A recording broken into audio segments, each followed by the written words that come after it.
Hello दोस्तों, क्या हाल है। मैं हूं तुम्हारा सतीश सर। याद होगा ही, हिस्ट्री पढ़ा रहा था। तो चलो अपने चैप्टर के हम अगले पड़ाव पर बढ़ते हैं, जो कि हमारा तीसरा पार्ट। हम 1830 से 1848 तक का पीरियड।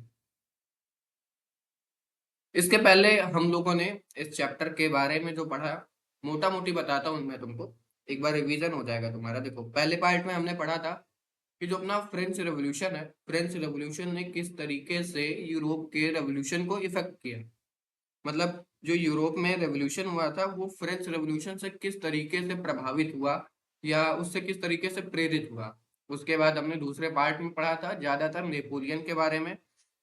नेपोलियन ने क्या चेंजेस लाए थे। और हमने बहुत सारी अलग अलग चीजें पढ़ी थी, जैसे कि जर्मनी 39 स्टेट्स का जो है कॉन्फेडरेशन था, ये सारी चीजें। जॉल्वरीन के बारे में पढ़ा था।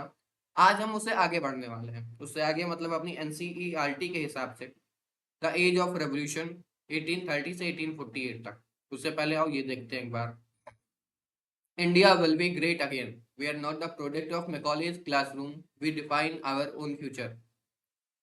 तो इसका मतलब मेरे ख्याल से तुम लोग को समझ में आ गया होगा।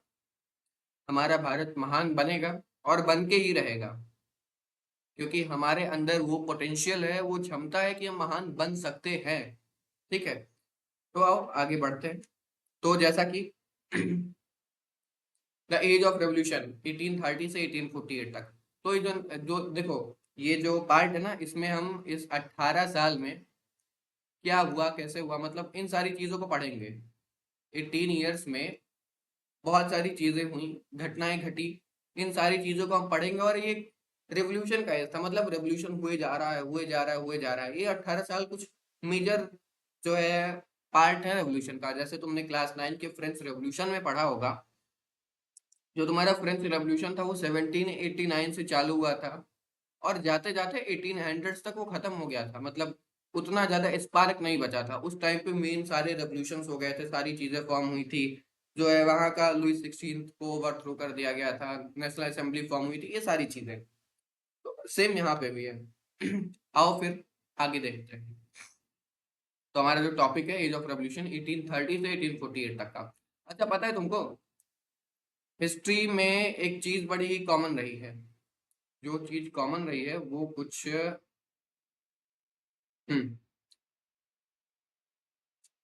हिस्ट्री में जो कॉमन रहा है ना, कोई भी पार्टी कोई भी सत्ता वो हमेशा के लिए रूल नहीं करती। मतलब परमानेंट कुछ भी नहीं होता। मतलब अगर एक किंग आज आया है, अगर मतलब एक किंग आज आया है तो कल को उस किंग को जाना है। मतलब मैं यहाँ पे ये नहीं बात कर रहा हूँ बीजेपी कांग्रेस की। मतलब होता है, जो डेमोक्रेसी में ये भी होता है कि एक सरकार जाती है दूसरी सरकार आती है। लेकिन अगर तुम मोनार्की में देखोगे पुराने टाइम्स में, तो कोई भी हमेशा के लिए नहीं आया। हाँ, किसी का टाइम पीरियड लंबा हो सकता है, किसी का टाइम पीरियड छोटा हो सकता है। जैसे अगर इंडिया में बात करें मुगल्स की, तो मुगल्स का रूल करीब करीब 600 साल तक का रहा, है ना। ब्रिटिशर्स का रूल करीब करीब 100 से 150 साल तक का रहा, 1857 के रिवोल्ट के बाद। और 1947 में हमें आजादी मिली थी, तो ईस्ट इंडिया कंपनी का कब्जा 100 साल तक रहा। 100 साल तक इसका ईस्ट इंडिया कंपनी का। ये मुगल्स का। इससे मैं तुम्हें देखो समझाने की कोशिश ये कर रहा हूँ ना कि सेम सिचुएशन यूरोप में थी, या यूरोप में जितने भी कंट्रीज थे, छोटे छोटे फेडरल कॉन्फेडरेशन थे, इन सब जगहों पे भी यही कहानी चल रही थी। कोई भी परमानेंटली नहीं आ रहा था, क्योंकि कुछ दिन तक आ रहा था, फिर वो लोगों के हिसाब से, लोगों की आइडियोलॉजी के हिसाब से, मेजोरिटी लोगों की आइडियोलॉजी के हिसाब से नहीं चल रहा था, या उनकी आइडियोलॉजी को मैच नहीं कर पा रहा था, या उनकी नीड्स को, उनके विचारों को सेटिस्फाई नहीं कर पा रहा था, इसलिए वो जा रहा था। और यही होता है, इसीलिए जनरली कोई जाता है। या तो फिर कुछ ऐसे रीजंस होते हैं, जैसे कि फैमिली में, या जो वो डायनेस्टी होती है उसमें कुछ मन मुटाव जिसके कारण, या फिर बीच में मान लो कोई दगाबाजी कर गया। ये सारी चीजें होती हैं।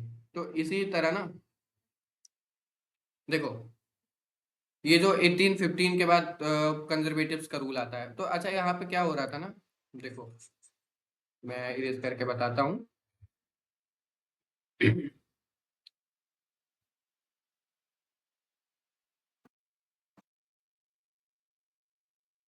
हम्म करीब करीब 1802 तक, 1802 तक कौन आ जाता है? नेपोलियन। नेपोलियन, है ना? नेपोलियन आ जाता है। फिर 1815 में नेपोलियन हार जाता है, क्या डिफीट हो जाता है ना? नेपोलियन हार जाता है। फिर उसके बाद किसका रूल आता है? कंजर्वेटिव्स का। कंजर्वेटिव्स मतलब तुमने पढ़ा होगा ना कि देखो, जब 1815 में नेपोलियन वाटरलू में हार जाता है, वाटरलू में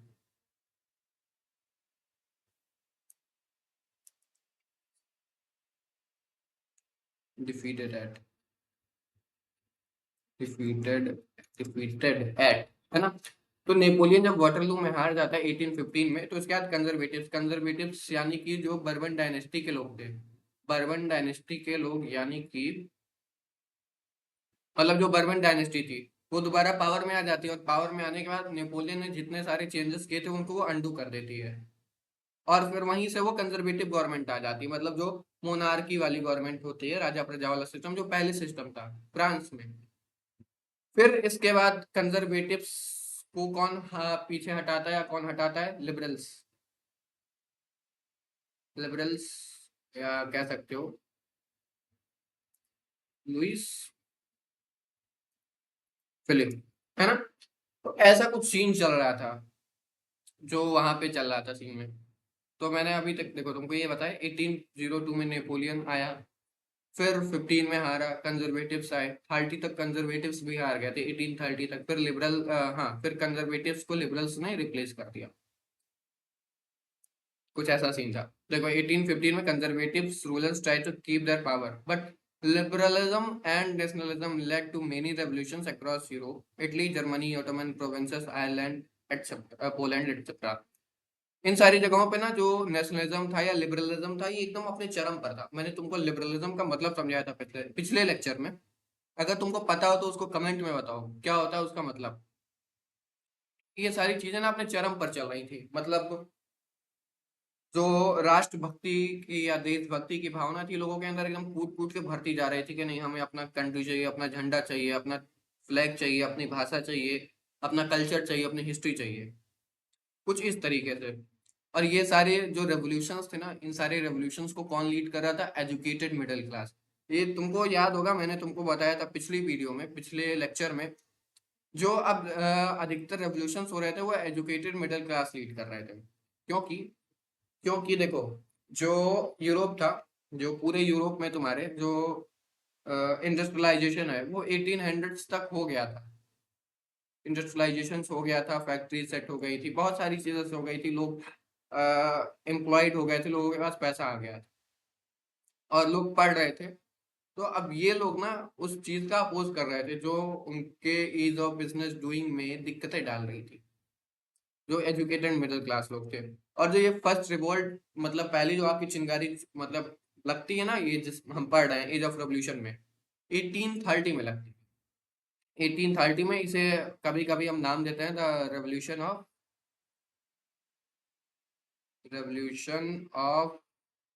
1830, और जुलाई रेवोल्यूशन, इसको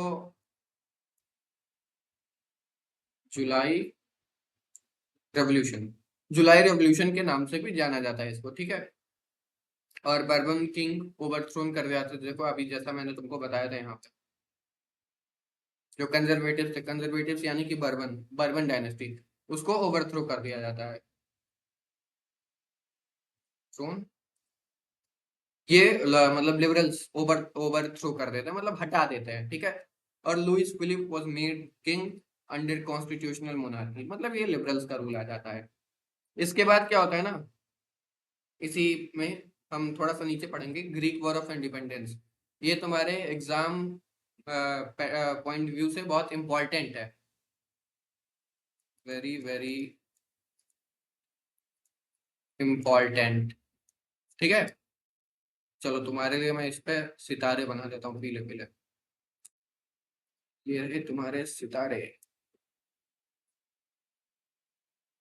ग्रीक वॉर ऑफ इंडिपेंडेंस काफी इम्पोर्टेंट इवेंट है हमारे इस चैप्टर में एग्जाम्स में काफी बार पूछा गया है, तो इसको ध्यान से समझना और अच्छे से समझना, समझने की कोशिश करना, तुमको मैं समझा दूंगा यार, तुम टेंशन नहीं लो। तो जो ग्रीक वॉर ऑफ इंडिपेंडेंस है ना, देखो जनरली ग्रीक में था क्या, पहले पीला कलर हटाया है, ये चलो। तो ग्रीस में जो भी बोलो ग्रीक में जनरली था क्या कि यहाँ पे ऑटोमन एम्पायर का रूल था। ये एक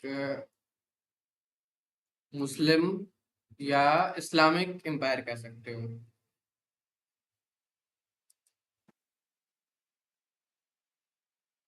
ठीक है, जिसमें खलीफा होते हैं। तुम पढ़ोगे अगले चैप्टर में इसके बारे में, खलीफा के बारे में। तो ये ऑटोमन एम्पायर के अंडर में मतलब था, 15 सेंचुरी से रूल किया जा रहा था, मतलब करीब करीब इसको 200 से 300 साल हो गए थे।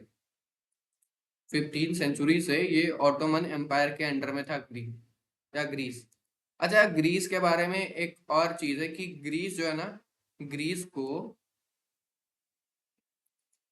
Cradle of European civilisation, cradle of European civilisation माना जाता है, cradle of European civilisation. Spelling mistake होगी तो उसको अवॉइड करना, ठीक है।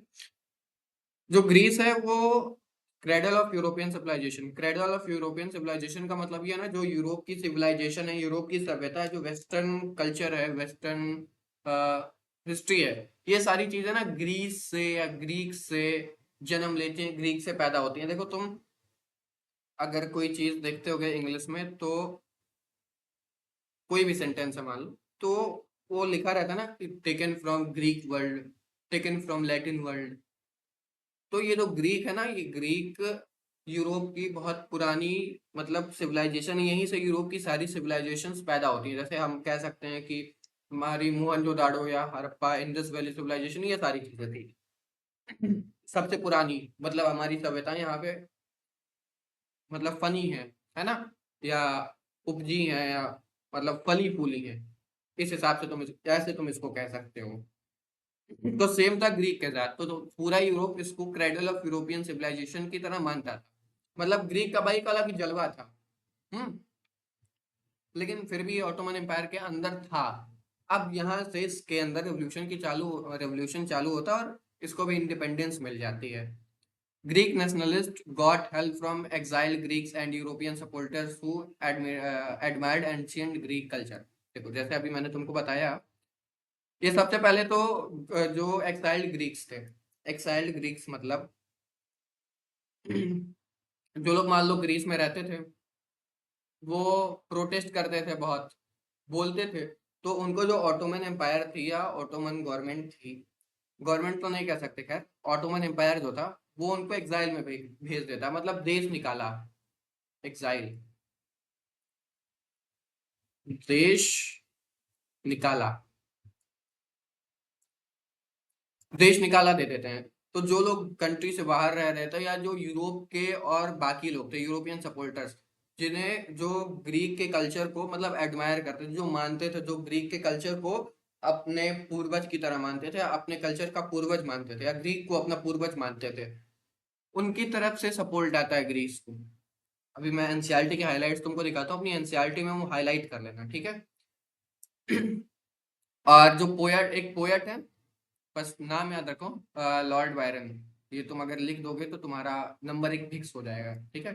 यही सारी चीजें देखी जाती हैं यार। देखो अगर तुमको ये लिखना है, कुछ कीवर्ड्स हैं उसको तुम जरूर से जरूर मेंशन करना। पहला नंबर ऑटोमन एम्पायर, ये तो मेंशन करना ही पड़ेगा।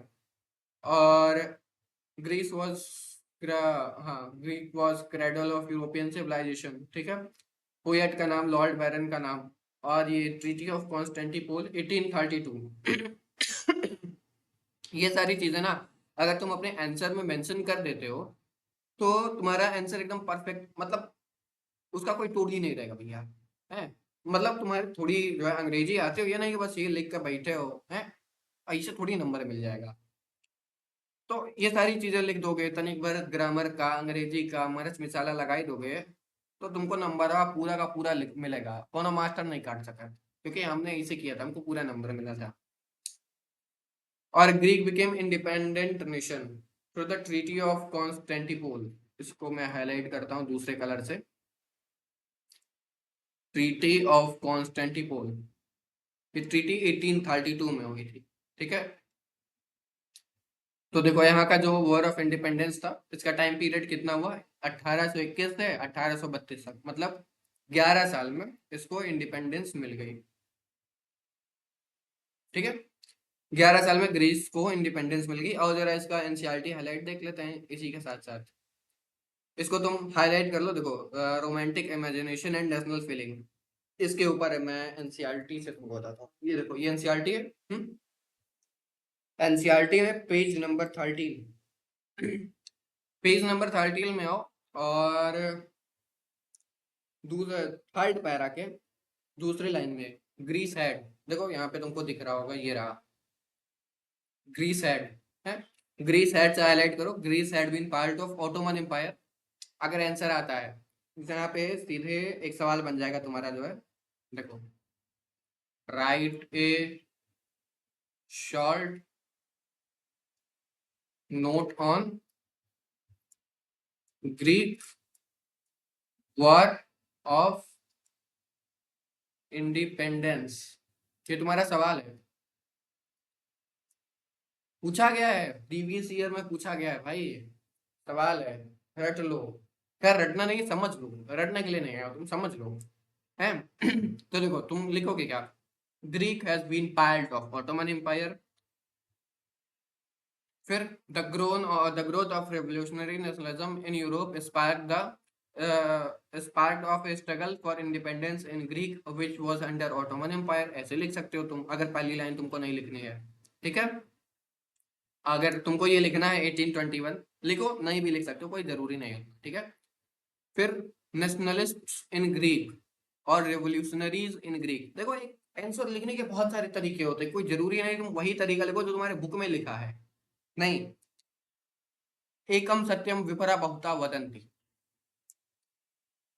एक सत्य को या एक चीज को जो बुद्धिमान पुरुष है, बुद्धिमान मानव है, बुद्धिमान विद्यार्थी हो, बहुत तरीके से लिखते हैं, बताते हैं। तो ऐसा नहीं है साहब कि आप जो मैं बता रहा हूँ वही लिखे, आप ऐसे ही लिख सकते हैं, revolutionaries in Greece got support from Greeks which was sent for exile, और हाँ ठीक है, which was sent for exile। ये देखो, support from other Greeks living in exile and also from other West Europeans who had sympathized for ancient Greek culture. Poets and artists lauded Greece as cradle of European civilization। ये mention करना मत भूलना, ये भैया same to same line लिखनी है। ये ऐसा मत करियो कि मतलब, अच्छा, Greece as a cradle of European civilisation, तो जो है ग्रीस यूरोप की सभ्यता का झूला था, पालना था, ऐसे नहीं लिखना है। ना ना ना ना ना, होता क्रेडल का मतलब झूला है, पालना है। अपनी समझ के लिए तुम उसकी हिंदी मीनिंग उसके ऊपर लिख लो, लेकिन ये मत लिखना झूला है, पालना है? Lord Byron organized first and later went to fight in the war where he died of fever in 1824। इनका नाम मेंशन करना मत भूलना, क्योंकि ये एनसीईआरटी में दिया हुआ है, ये नाम रट लो, कोई और चारा नहीं है।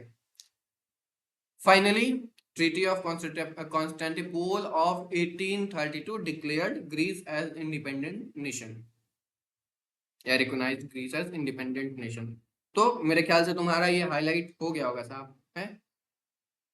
तो हो गया, तो आओ आगे बढ़ते हैं। अपना जो पहला टॉपिक शुरू होता है, the romantic imagination and national feeling. अरे अरे अरे अरे, थामा थामा थामा, तुम सीधे रोमांटिक का नाम सुनते हैं बॉलीवुड पिक्चर में चले जाते हो।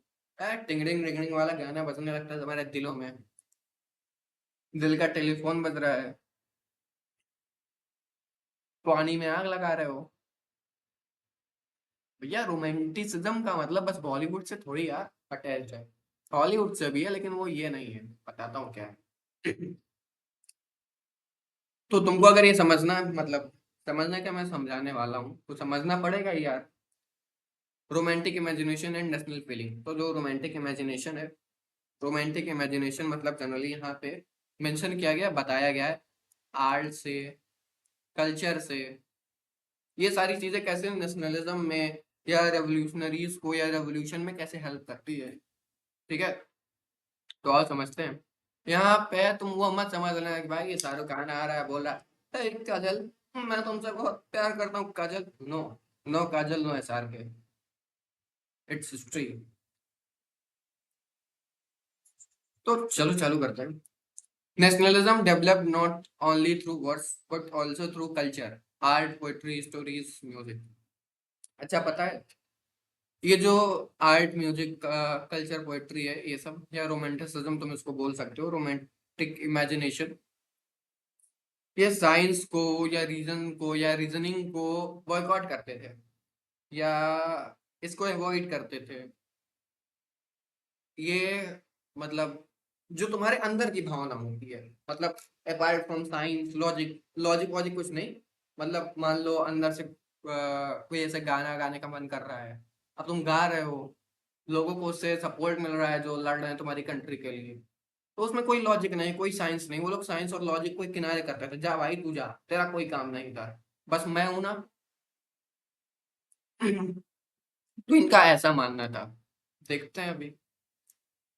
Romanticism was a cultural movement that, अगर सवाल मान लो आ जाता है, व्हाट वाज रोमांटिसिज्म, रोमांटिसिज्म ये जाना माना सवाल है और ये अधिकतर पूछा जाता है। तो इस पे तुम एक तारा बना लो पीले कलर से, नहीं इस बार तुम स्पार्क कलर से बनाओ तारा तुम, ये लो स्टार भाई, स्टार, मस्त चमक रहा है ना स्टार। ठीक है चलो, ये रहा भाई साहब। तो रोमांटिज्म अगर पूछ लेता व्हाट वाज रोमांटिज्म या what was romantic imagination, romantic imagination mean, लिखोगे तुम, romanticism was a cultural movement that fueled nationalist sentiments by emphasizing emotions, institutions, mythical feelings rather than reason and science. Romantic artists wanted to create a sense of shared heritage and common cultural past. ठीक नहीं रहा होगा ना, अब देखिएगा। तो देखो कहने का जो सीधा सीधा मतलब है यहाँ पे निकल के आता है। रोमांटिसिज्म क्या था? रोमांटिसिज्म एक कल्चरल मूवमेंट था इन विच नेशनलिस्ट जो नेशनलिस्ट के सेंटिमेंट्स को फ्यूल करता था, नेशनलिस्ट नेशनलिस्ट को जो अंदर से उन लोग के अंदर एक फायर पावर भरता था। कैसे भरता था? मिथिकल फीलिंग्स से भरता था, इमोशन से भरता था, आर्ट से भरता था, पोइट्री से भरता था, और साइंस और रीजन को बॉयकॉट करता था। सीधा सा मतलब है इसका। और जो है, हाँ ठीक है, ये नाम तुम याद रख लो, जॉन गॉटरफ्राइड हार्डर, नाम याद रख लीजिए साहब। हम्म, जो जॉन गॉटरफ्राइड हार्डर है, जर्मन फिलोसफर थे। इन्होंने ऐसा स्टेट किया था, statement, true culture was found among common people, that's walk, folk song, poetry and dances shows true national spirit। ये ज्यादातर देखा गया है या पाया गया है, ये ऐसी प्रजाति के सवाल हैं जो कि तुम्हारे एमसीक्यू में लटक जाते हैं या अटक जाते हैं। ठीक है, तो इसको तुम याद कर लो। John Gottfried Herder German philosopher थे, पहली बात। इन्होंने क्या स्टेट किया था? True culture was found among common people, das Volk. ठीक है, और उसके बाद ये वॉल्किस्ट, ये भी तुमको याद कर लेना, नाम याद करना है भाई। और मैं क्या ही बताऊं, इसमें कोई रीजन, कोई साइंस, कोई ग्लोरी नहीं है इसमें। Collecting folk traditions and promoting vernacular languages helped spread nationalism, especially to illiterate people। अब देखो भाई, सीन ऐसा था ना, तुम्हारे बाबा होंगे, तुम्हारे दादी होंगी, अगर उनको तुम बैठ के दे दोगे न्यूज़पेपर पढ़ने को, पढ़ पाएंगे? बताओ। नहीं ना। मैं ये नहीं कह रहा हूँ सबके बाबा दादी नहीं पढ़ पाएंगे, लेकिन जो मेजोरिटी है उनके जो ग्रैंड पेरेंट्स हैं वो लोग जनरली नहीं पढ़ पाएंगे, और कुछ ऐसे भी हैं जिनके पेरेंट्स नहीं पढ़ पाएंगे शायद से। पता है इनके लिए, अगर तुम ऐसा करो कि स्टेज पे मान लो एक मंच बने, उसमें कोई शो ऑर्गेनाइज हो, और जो चीज उस अखबार में लिखी है उसका निचोड़, पूरी चीज नहीं, उसका निचोड़, या वो क्या तुमको जो है मैसेज देना चाह रहा है, वो मैसेज, उसकी मेन स्टोरी क्या है, उन सारी चीजों को एक प्ले कर दो, मतलब डांस के थ्रू, म्यूजिक के थ्रू, सॉन्ग के थ्रू, पोइट्री के थ्रू, तो वो लोग समझ जाएंगे, बड़े आसानी से समझ जाएंगे। या कोई बैठ के उन लोग को सुना दे, अच्छे से पढ़ के समझा दे। अब यहाँ तुम दो क्या बोलते हैं, द इंडियन एक्सप्रेस का अखबार लेकर बैठे हो, तुम्हारे बाबा बैठे हैं, तुम पढ़ रहे हो the India is country which is in, क्या भाई क्या समझ में आ रहा है? ऐसे थोड़ी तुम अंग्रेजी जा रहे हो, वो भी कैसी अंग्रेजी जा रहे हो, द इंडिया इज, ऐसे नहीं होता है। समझाना पड़ेगा बाकायदे कि भारत एक महान देश है, India is a great country. अब ऐसे तुम पढ़ रहे हो, खुद समझ नहीं रहे हो, बैठे हो समझाने हैं। तो ऐसा कुछ, मतलब ये सारी चीजें हम लोग को हेल्प कर रही थी, जो लोग नहीं समझ पा रहे थे पढ़ के, और मैक्सिमम पॉपुलेशन यही थी। ठीक है। Spread nationalism specially to illiterate people. अब देखो, in Poland even after being divided with in Russia, Russia and Austria. अच्छा, यहाँ पे एक सवाल बन रहा है, रुको मैं देखता हूँ।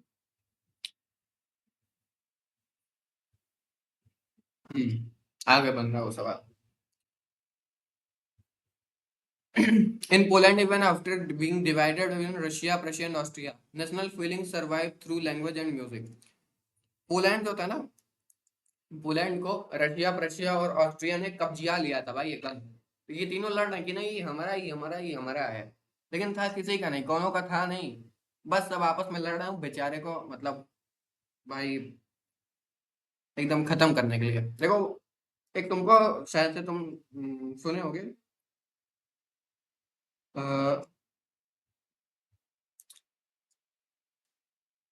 Surviving of fittest. क्या सर्वाइविंग ऑफ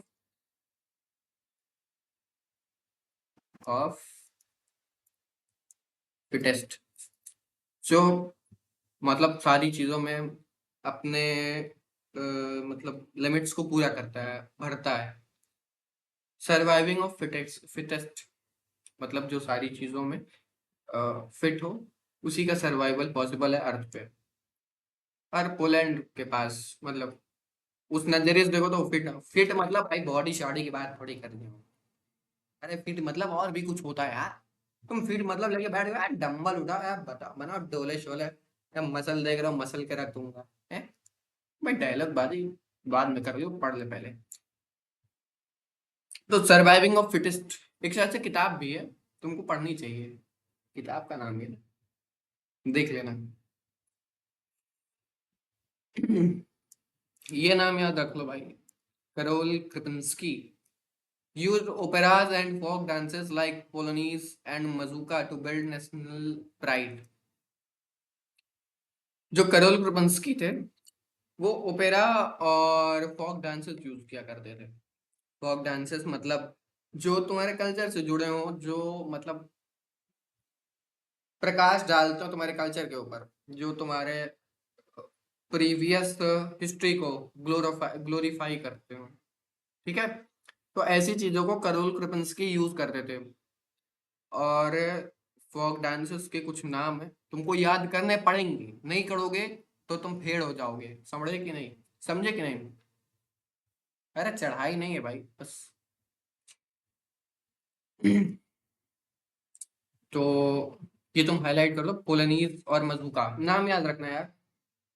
अच्छा, ओपेरा तुम्हारे दिमाग में आ रहा होगा कि ओपेरा क्या होता है भैया। ओपेरा का नाम तुमने शायद से सुना होगा ब्राउजिंग में, ओपेरा ब्राउजर। हम्म। ओपेरा ब्राउजर, स्पेलिंग क्या होती है? यही होती है ना, यही होती है। ऐसा कुछ तुमने देखा होगा, उसका रेड कलर का ओ लिखा रहता है ऐसे।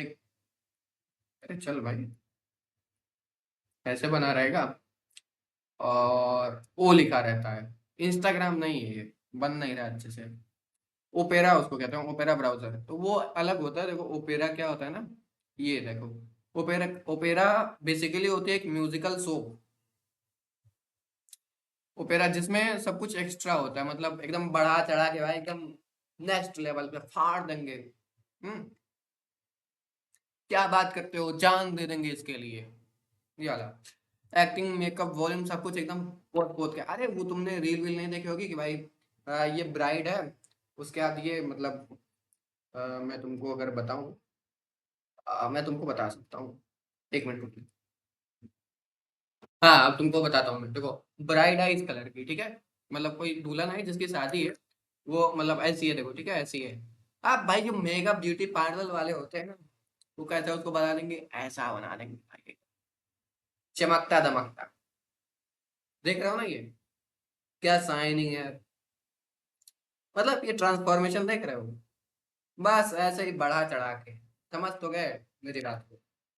तो अगर समझ गए तो कमेंट में एडोस्फियर ओपी लिख दो, एडोस्फियर in the chat guys.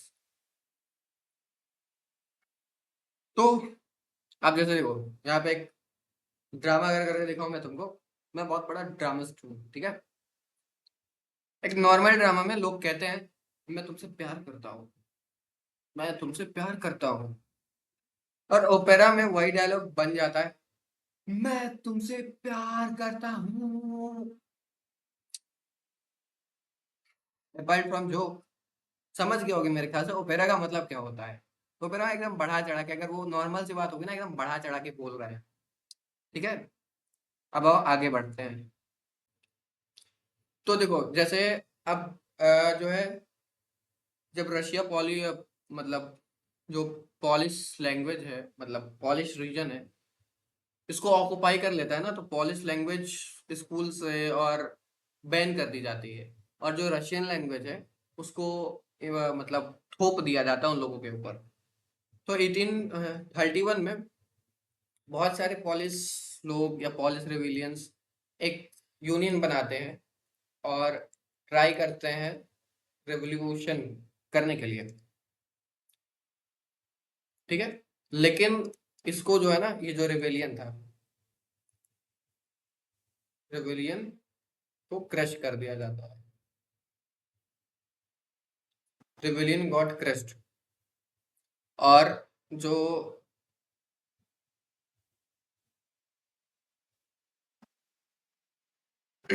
Russian government थी उसको वो इसको क्रश कर देती है, ठीक है। लेकिन जो पॉलिश लैंग्वेज थी ना, वो चर्च में या एक कोई खास मीटिंग कर रहे हैं, या लोग बात कर रहे हैं और मतलब रिवोल्ट करने की, विद्रोह करने की, तो यही लैंग्वेज यूज करते थे, पॉलिश लैंग्वेज। क्योंकि देखो रशियंस ये लैंग्वेज समझ नहीं पाएंगे, अपना बात करके वो लोग अपना बात भी कर लिए, प्लानिंग भी कर लिए, सब कुछ कर लिए, और किसी को कुछ पता भी नहीं चला। हाँ, कुछ लोगों को इसके कारण, पॉलिश लैंग्वेज बोलने के कारण जेल कर दिया जाता था या साइबेरिया सेंड कर दिया जाता था। तो यहाँ से एक देखो बहुत अच्छा सवाल बनता है, और वो सवाल बहुत इंपॉर्टेंट है। अभी मैं तुमको एनसीईआरटी के हाईलाइट में दिखाता हूँ। सबसे पहले ये हाईलाइट कर लो, romantic imagination and national feeling में, ठीक है, पॉज करके, और फिर यहाँ पे आओ। ये यही तुम्हारा सवाल है। तुम्हारा सवाल जो है वो ये रहा, question, how language played an important role in developing national sentiments या नेशनल सेंटिमेंट्स, हाउ। तो तुम आंसर में लिखोगे, many members of clergy in Poland became to use language as weapon of national resistance. Police was used for church gathering and all religious instructions. The use of police came to be seen as symbol of struggle against Russian dominance. ठीक है, तो ये मेरे ख्याल से हो गया होगा। तुम इसको हाईलाइट कर लो। अब आगे बढ़ते हैं, hunger, hardship and popular revolts. अब देखो हर चैप्टर में या हर टॉपिक में कुछ पॉपुलर रिवोल्ट्स होते हैं, और इस चैप्टर का ये बहुत पॉपुलर रिवोल्ट है, विवर्स, सिलसिया में विवर्स का रिवोल्ट, ठीक है। उसको अभी हम बाद में पढ़ेंगे। पहले हम पढ़ते हैं फ्रांस में या पेरिस का जो रेवोल्यूशन हुआ था वो क्यों क्यों हुआ था। देखो सिंपल सी बात है, पेरिस का जो रेवोल्यूशन हुआ था ना, क्या हो रहा था, पॉपुलेशन ग्रोथ हो रही थी, जॉब सीकर्स बढ़ रहे थे, मतलब जो जिनको जॉब चाहिए थी, ठीक है, वो लोग भी बढ़ रहे थे, job seekers, job seekers increasing, jobs जो है लिमिटेड थी, पॉपुलेशन जो सिटीज थी, सिटीज ओवर क्राउडेड हो गई, ठीक है, क्या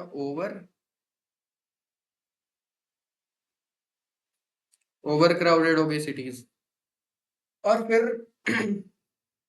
मैं तुमको एक दूसरी स्लाइड पे बताता हूँ। हाँ, जो सिटीज हैं ओवर क्राउडेड हो गए, और जो स्मॉल प्रोड्यूसर्स थे, small producers, small producers can't compete with cheap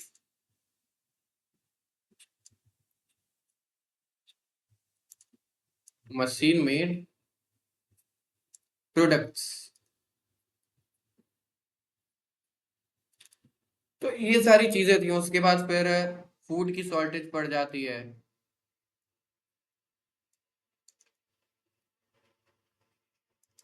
ये सारी चीजें थी ना जिसके कारण जो रेवोल्यूशन ऑफ पेरिस होता है वो होता है। और ये जो इसका ईयर था, ये 1830s के करीब करीब में होता है, थर्टीज या 1848 में, हाँ 1848 में, ठीक है, ये रेवोल्यूशन 1848 में होता है, याद रख। ये सारी वही चीजें जो मैंने अभी तुमको बताई हैं। तो अब जो रेवोल्यूशन होता है, रेवोल्यूशन में क्या होता है, सबसे पहले बैरिकेड्स, ये रहा, barricades were set up, Louis Philippe fled, Louis Philippe भाग जाता है, जो राजा था, जो देखो मैंने तुमको शुरू में बताया था, नेपोलियन आया, कंजर्वेटिव्स आए, फिर लिबरल्स यानी कि लुइस फिलिप आया, अब लुइस फिलिप भी भाग जाता है रेवोल्यूशन में, जब पेरिस में रेवोल्यूशन होता है, ठीक है। अब जो फ्रांस है या पेरिस है उसको एक रिपब्लिक डिक्लेयर कर दिया जाता है, और यहाँ पे जो सारे लोग हैं ना, एवब 21 प्लस, इनको गिव वोटिंग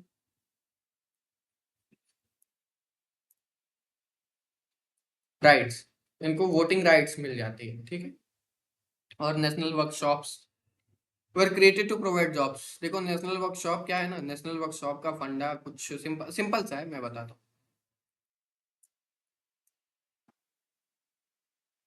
एक समझो, एक ऐसा कॉमन प्लेस, ठीक है, common place where people gathered, people लोग इकट्ठा होते हैं एक दूसरे को जॉब ऑफर करने के लिए, जॉब पाने के लिए, जॉब देने के लिए, ऐसा कुछ समझो, ठीक है, नेशनल वर्कशॉप।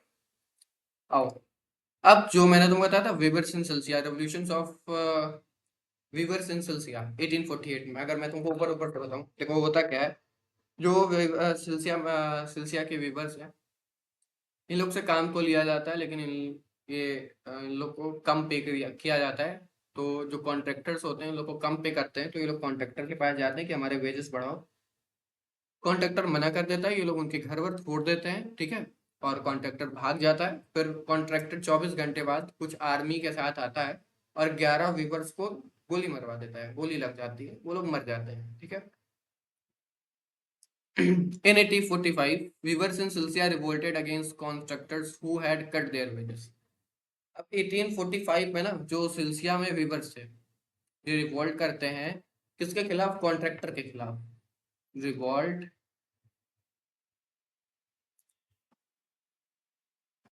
अगेंस्ट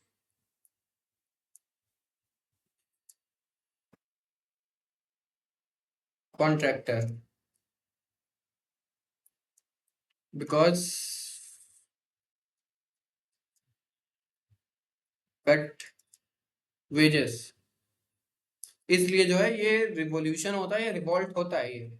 अब जो वीवर्स बहुत एक्सट्रीम पॉवर्टी में रह रहे हैं और ऊपर से तुम उनका जो है वेज काट लेते हो। अब देखो यार, तुम सीधी सीधी बात देखो और सोचो, तुम किसी से दिनों भर काम ले रहे हो, वो पहले से बंदा गरीब है, उसका जितना मेहनताना हो रहा है तुम उसमें भी काट के दे रहे हो। उसका मान लो एक दिन का मेहनताना 500 हो रहा है, तुम बोल रहे हो नहीं नहीं 400 ले और भाग जाए यहाँ से, और वो पहले से गरीबी में रह रहा है। तो उसको यार गुस्सा नहीं आएगा अंदर से, उसका जी मतलब एकदम मचलेगा, और वो मचलते मचलते एकदम विद्रोही बन जाएगा। और इस कदर का विद्रोही बन जाएगा ना, उसे मरने का डर होगा ना जीने का डर होगा। तो देखो, सारी चीजें ना सोच समझ के करनी चाहिए, ठीक है। तो 4 जून को डेट याद रखना, 4 जून, डेट तो याद रहेगी ना। Weavers march to the contractor's house demanding higher pay. जो वीवर्स हैं वो कॉन्ट्रैक्टर के घरों पे जाते हैं, मेंशंस पे जाते हैं, हवेलियों पे जाते हैं कि उनको उनका जो मतलब वेज है वो दिया जाए या उनका वेज बढ़ाया जाए। दे वर मॉक्ड एंड थ्रेटेंड। अब जो कॉन्ट्रैक्टर है ना, वो उन लोग को कहता है नहीं नहीं भाई तुम लोग जाओ, मैं तुमको कोई वेज वेज नहीं बढ़ाने वाला, भाग जाओ नहीं तो तुम लोग को मारूंगा भी, या तुम लोग को नौकरी से निकाल दूंगा। अब भाई यार, कोई ऐसा मतलब दिमाग से पैदल ही होगा जो ऐसा मतलब सामने 1000 लोग की भीड़ है, वो लोग उसके खिलाफ हैं और वो बोल रहा है अभी मैं तुम लोग को मारूंगा। ये दिमाग से पैदल इंसान ही करेगा ना। वही किया उस कॉन्ट्रैक्टर ने। तो अब ये लोग एकदम गुस्सा आ गए भाई, पहले से ही गुस्साए थे, तो उसका घर का मतलब दरवाजा खिड़की शीशे सब कुछ तोड़ वोड़ डाले, सोफे वोफे सब कुछ, ठीक है। अब और लेकिन वो कॉन्ट्रैक्टर वहां से भाग जाता है, और जो कॉन्ट्रैक्टर थे अब अमीर लोग थे, तो उस टाइम पे इनकी कनेक्शंस आर्मी के साथ या किंग के साथ हुआ ही करती थी। तो कॉन्ट्रैक्टर जो है वो आर्मी के साथ आता है 24 घंटे बाद। तो कॉन्ट्रैक्टर था वो return after 24 hours with army, और आर्मी के साथ क्लैश में 11 वेवर्स वर शॉटेड। तो ये था जो है रेवोल्यूशन या रिवॉल्ट। इसको एनसीईआरटी से अगर देखो, हंगर हार्डशिप, ये कुछ रिवॉल्ट हाईलाइट कर लीजिए इसको आप। फिर ये, ठीक है, बस। बाकी ये कहानी यार, कहानी पढ़ लेना। अब कहानी क्या पढ़ूं मैं, हैं? अब आओ, the revolution of liberals, last topic है, बस वीडियो थोड़ी देर की खत्म ही होने वाली है, बस 2 से 3 स्लाइड और है बस। In 1848, alongside revolts by the poor and workers, the educated middle class also led revolutions. अब देखो इधर तो एक तरफ ये पेरिस में रेवोल्यूशन हो ही रहे थे, ब्रुसेल्सिया के वीवर्स का रेवोल्यूशन तुमने देखा है, उसका पेरिस का रेवोल्यूशन तुमने देखा है। अब एजुकेटेड मिडिल क्लास जो थी ना, उसके अंदर भी भाई चुल मची थी, खुजली हो रही थी कि यार मुझे भी रेवोल्यूशन करना है। तो अब उनको भी रेवोल्यूशन करना था। तो ये लोग ही प्लान बनाते भाई, हम कैसे रेवोल्यूशन करना है, कैसे करें। प्लान बनता है। तो in France, the February 1848 revolution led to the abolition of king and setting up a republic with universal male suffrage. France में क्या होता है ना, 1848 में जो रेवोल्यूशन हुआ था पेरिस में, जो अभी हम लोगों ने पढ़ा, उसमें किंग भाग जाता है, किंग चला जाता है और रिपब्लिक बन जाता है। लेकिन उसमें जो है बस मेल्स को ही सारी प्रिविलेजेस मिलते हैं, वुमेन्स को नहीं मिलते राइट्स, ठीक है। जर्मनी में, इन सारी कंट्रीज में, अब देखो फ्रांस का देखी देखा पुण्य, देखी देखा पाप, कहावत सुनी होगी। तब फ्रांस में हुआ तो Germany, Italy, Poland, Austria, Hungarian empire में जो मिडिल क्लास थी या लिबरल मिडिल क्लास थी, ये सारे लोग 3 चीजों की डिमांड कर रहे थे। पहला कॉन्स्टिट्यूशनल गवर्नमेंट, दूसरा नेशनल यूनिफिकेशन, और तीसरा जो है freedom of press and association, मतलब नो सेंसरशिप। क्या no censor, no censor, S H I B, no censorship. तो ये लोग ना अब लिबरल्स इस चीज की डिमांड कर रहे हैं, तो कोई सेंसरशिप नहीं होना चाहिए गुरु, ठीक है। तो ये सारी चीजें हो ही रही थी। फिर आ जाते हैं हम जर्मनी में। देखो एनसीईआरटी के हिसाब से चल रहा हूँ, कुछ भी आगे पीछे नहीं। टोटली तुमको एनसीईआरटी पढ़ा रहा हूँ और अच्छे से पढ़ा रहा हूँ, समझा रहा हूँ। जो हाइलाइट्स हैं उसको भी मैं तुमको दिखा दे रहा हूँ। हाईलाइट कर लो अपनी एनसीईआरटी। भाई देखो, आखिरी टाइम में कुछ तुम्हारा काम नहीं आता, किताब काम आती है और जो उसमें हाइलाइट्स हैं तुम वही पढ़ के जाओगे। या तुमने अगर हैंड रिटन एक दो पन्ने के नोट्स बनाए हो, तुम वही पोथी लेके थोड़ी बैठोगे यार। तुम पेपर के आखिरी दिन अपनी जो है इतनी मोटी पोथी लेके थोड़ी बैठते हो कि नहीं नहीं अब चालू करते हैं, लाओ। अच्छा अच्छा यार, ये अच्छा ये क्या था? अरे ये लुईस 16 कौन था यार? ऐसे ऐसे ऐसे थोड़ी होता है भाई। 2 पेज का रेवोल्यूशन मतलब रिवीजन की शीट होती है मैक्सिमम।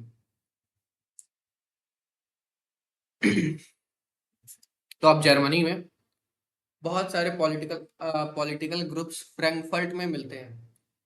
फ्रैंकफर्ट देखो यार, एक जगह है, ठीक है। In 18 May, on 18 May 1848, 831 elected representatives gathered at St. Paul's Church. 18 मई 1848 को 831 मेंबर्स जो कि इलेक्ट हुए रहते हैं, वो सेंट पॉल्स चर्च में इकट्ठा होते हैं और कॉन्स्टिट्यूशन जो है ड्राफ्ट करते हैं यूनाइटेड जर्मनी के लिए, मोनार्की के साथ।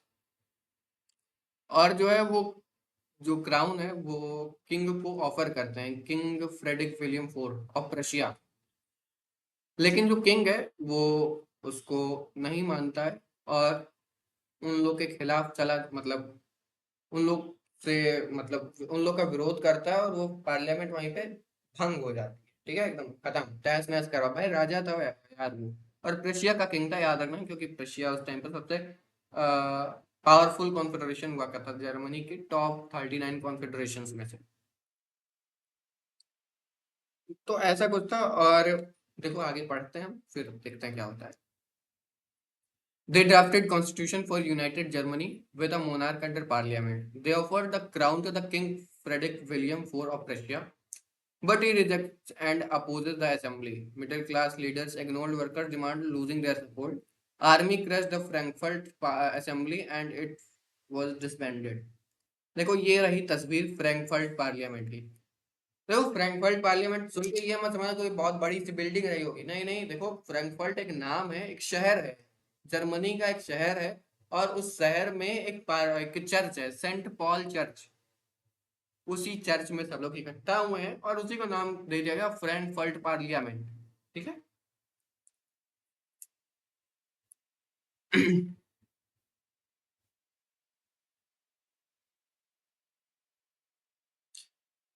तो तुम्हारा जो ये था, ठीक है।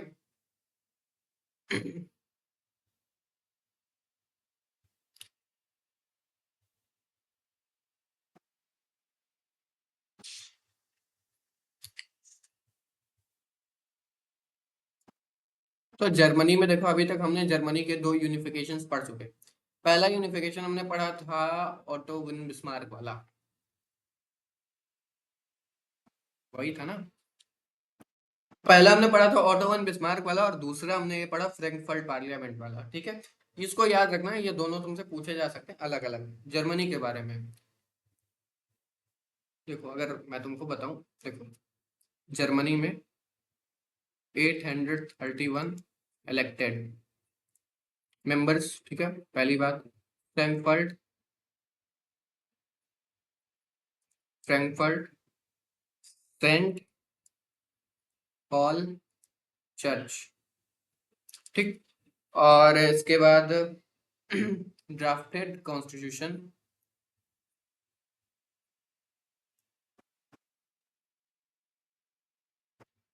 Drafted constitution. उसके बाद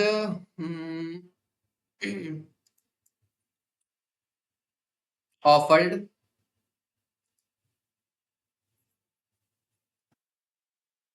थ्रोन टू किंग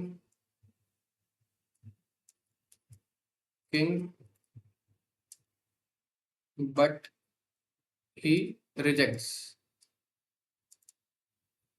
तीनों रिजेक्ट कर देता है।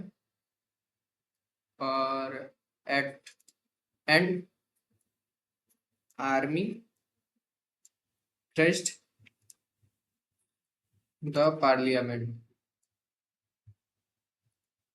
बस यही था तुम्हारा फ्रैंकफर्ट पार्लियामेंट की कहानी। और इसमें भी जो कॉन्स्टिट्यूशन बना था, इसमें भी वुमेन्स को वोटिंग राइट्स नहीं मिले थे।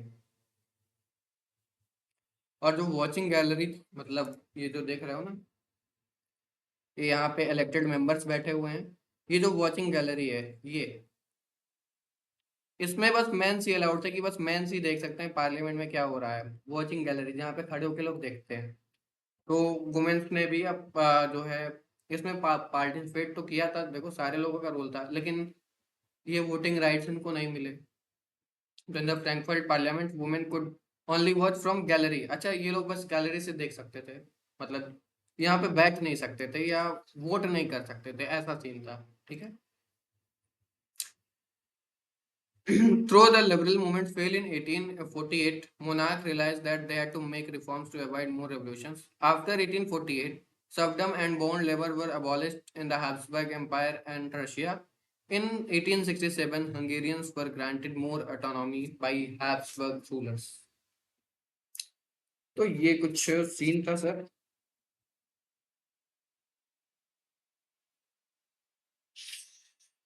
हम्म। तो देखो, अब यहाँ पे रेवोल्यूशंस हो रहे थे, तो अब जितने भी मोनार्क्स थे उन्होंने सोचा यार अगर ऐसे चलता रहा तो कुछ दिन बाद हम लोग का ये मतलब गद्दी चला जाएगा। वैसे जाना तो था ही। तो उन्होंने कुछ चेंजेस लाए। सबसे पहले की बॉन्डेड लेबर, मतलब जो गुलाम वाली प्रथा थी, उसको उन्होंने खत्म कर दिया। और जो सर्फडम था, उसको भी खत्म कर दिया। हैब्सबर्ग एम्पायर और रशिया में ये टोटली खत्म हो गया। ठीक है।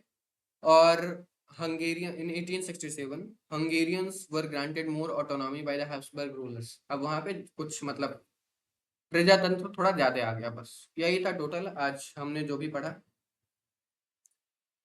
तो दोस्तों, मेरे ख्याल से आपको ये चैप्टर समझ में आया होगा। अच्छी लगी होगी वीडियो, अगर अच्छी लगी हो तो लाइक करना, चैनल को सब्सक्राइब करना।